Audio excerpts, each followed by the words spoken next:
Hello, my name is Manuel Ignacio Ayala Chauvin, professor at the Universidad Tecnológica Indoamérica. The topic that I will explain is the prediction of university dropout using machine learning, the index, introduction, method, results, and conclusions. Here's introduction. A university dropout is a complex issue that affects all higher education institutions worldwide. This phenomenon is shown by the high proportion of students that never finish their university training, with the associated economic and social cost.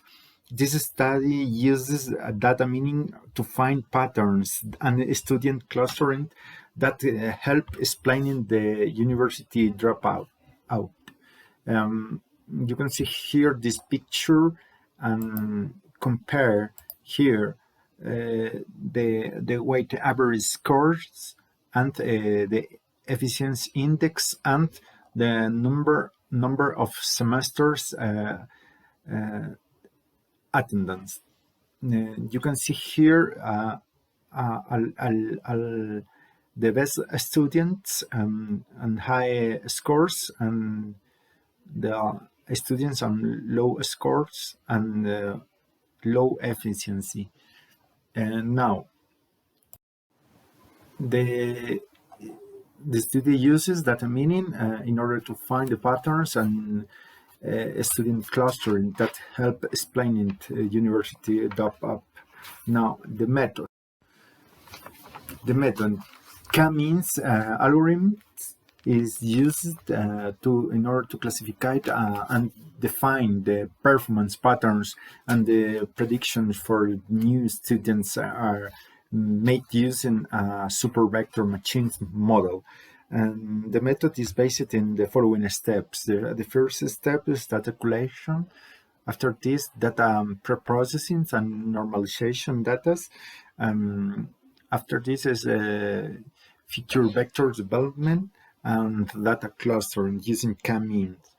After this, data classifications and restrictions criteria, and finally uses super vector machines in order to predict the patterns of the new students, and the result shows in numerical and graphics and finish. And the K-means algorithms uses to classify and define the performance patterns and prediction for new students are made using super vector machine model. This is the algorithm formulation.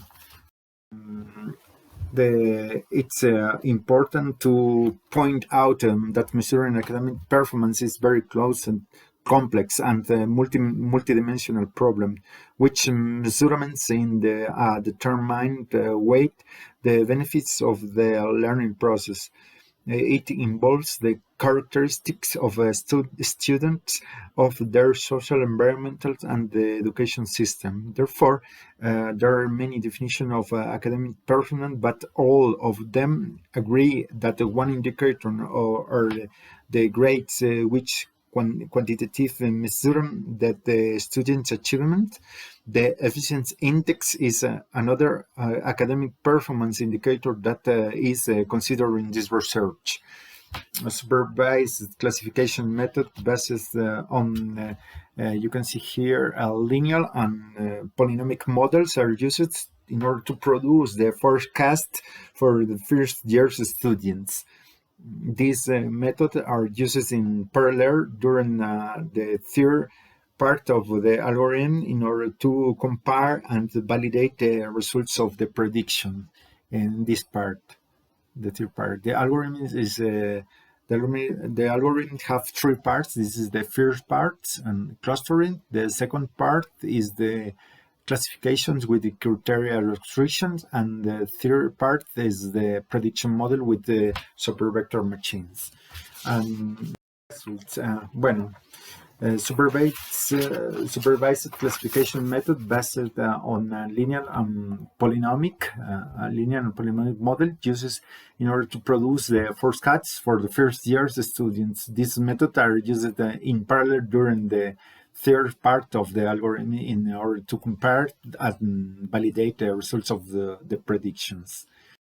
Now, the results. These sections analyze the results obtained from the algorithm when applied to the data provided by Universidad Tecnológica in America, in particular from 376 students who graduated in 2015. From 376 students who graduate in this year, for each student, the file contains the following attributes: the general mean grade, the weight mean grade, the efficiency index, passes subject mean grade, and numbers of terms. The k-mean function was used to obtain the best configuration with 7 groups and 1000 iteration resolve this problem. And figures show the different correlations of the classes A and B with the numbers of terms, and this efficiency, general rate average, and the weight rate average of the passes subjects. And the figure shows supervised classification of the sample. It's displayed the supervector in green, and class A and blue, and the B in red, and the hyperplane the separator, which separates the students predict to be in class B here. And finally, the conclusions. The present research developed the technique to assess and classify the expected academic performance students admitted into the university systems based on clustering techniques. The model is based on k-means to determine the number of clusters, and the classification based on a quantitative restriction for the clusterings. The predictions are obtained with the supervised linear algorithm using the linear model current linear and the polynomial model current poly of the Python suite. And the classification of the students groups based on the restriction improve in the interpretability and the explainability of the results models. Comparison between model produces as a result the value of low performance students in quick and precise manner. Furthermore, the model is flexible, but it also can be generalized. Therefore, we believe that these procedures and tools can be assets in education data analysis. And the proposed method can be used to estimate the future performance of the students that are admitted to the university systems, and thus prepare strategic actions in order to improve the retention and the graduation rates with learn and the support activities according to each student's needs. The sum up using machine learning in education allows teachers to assess and analyze data from education environments and improve overall academic results. Thank you very much.